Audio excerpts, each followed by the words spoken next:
ktorí pochádzate už z neexistujúcej dediny Trepec.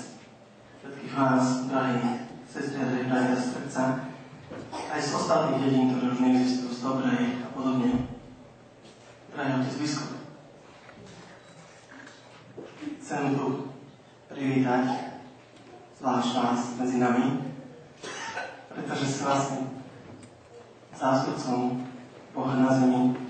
A to, čo je úžasné na dnešnej slavnosti, je to, že ste prvým biskupom, ktorý vkročil do tohto kostolíka za celú éru, celé dejiny tohto kostolíka, odkedy stojí.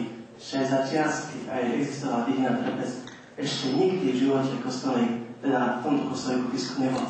A o to je vaša návšteva vzácnejšia. Takže buďte nám vítaní.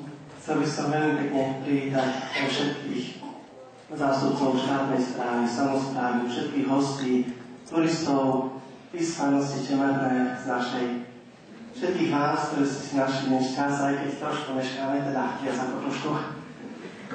Ale už vopred vám ďakujem za trpezlivosť a som veľmi rád, že tak môžeme vytvoriť jedno spoločenstvo a sláviť Kristovu obetu, tú právu tohto kostolíku pri tejto dedine, ktorá už neexistuje.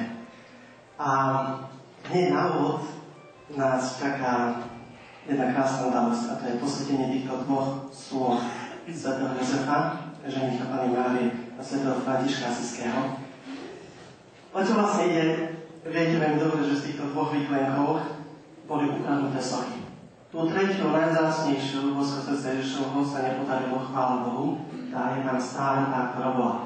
Ale predtým pôvodne tam boli dvaja českí svätci, svätý Václav a svätý Vojtich. Títo dvaja svätci vlastne boli ukradnutí, sochy týchto svätcov. A teraz, keď už sa podarilo, že sme vedeli, že otec biskup sem príde, tak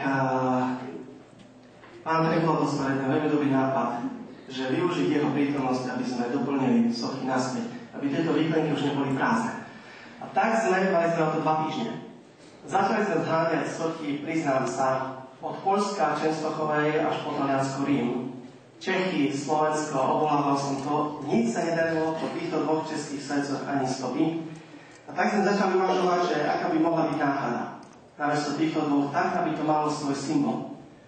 A tak otvoril som encyklopédiu všetkých svetcov a začal listovať. Prechádzal každého jedného.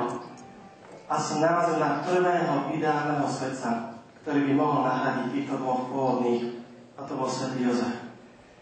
Teraz to možno bude trošku bolestivé, ale poviem vám, prečo je to svätý Jozef. Práve žení Panny Márie. Dočítal som sa totiž, že svätý Jozef je považovaný za patrona okrem iných, za patrona ľudí v zúfalých situáciách, za patrona ľudí, ktorí sú vyhnaní zo svojich domov a za patrona ľudí, ktorí majú bytovú núdzu. Je to jediný svetec spomedzi všetkých, na ktorých som narazil vyše 1000, ktorý je patronom ľudí v bytovej núdzi a patronom ľudí, ktorí boli vyhnaní zo svojich domov. A to je prvá vec, prečo by tu mohol byť tento svetec. A svätý František Asiský je svetcom, ktorý patrí k prírode. A my vieme, že z tohto tu všetkého už neostalo okrem tohto kostolíka nič, iba príroda. Na druhej strane krásna. A tak tento svetec je tu medzi nami preto, aby nám pripomínal to, čo tu je na jednej strane a na druhej strane, aby nás jednocolo všetkých. Bez ohľadu na to, či sú Trepčania v Čemernom, alebo sú niekde v Košiciach, alebo pri Michalovciach, alebo na západnom Slovensku, aby bol spoločný pre nás všetkých.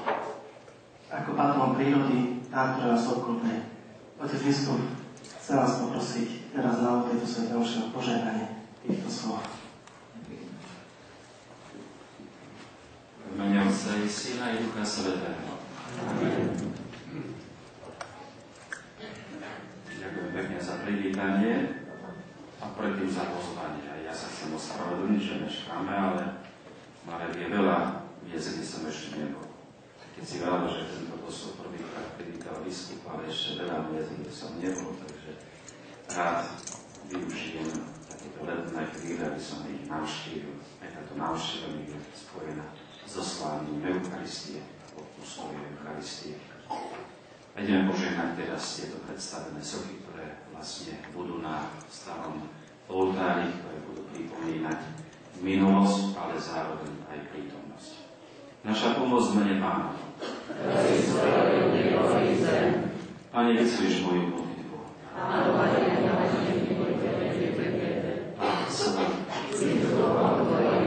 Modlíme sa. Všemohúci Bože, v každom čase si volíš mužov a ženy, ktorí s veľkou vierou prijímajú Tvoje slovo a hrdinsky nasledujú Tvojho Syna Ježiša Krista. Tvojou slávou je zástup Tvojich svätých. Prosíme ťa, požehnaj sochy, ktoré sú názvené svätého Jozefa, svätého Františka z Asisi a vyslíš modlitby svojich veriacich, ktorí sa budú s dôverou modliť pred týmito sochami. Daj, aby sme napodobňovali svätých svätého Jozefa, svätého Františka, v čnostiach a v láske v Tebe. Ochraňuj všetkých, čo všetku svoju dôveru skladajú v Teba a príjmi nás do spoločenstva so svätými Tvojimi vyvolenými, ktorých žiješ a kráľuješ na veky vekov. Amen.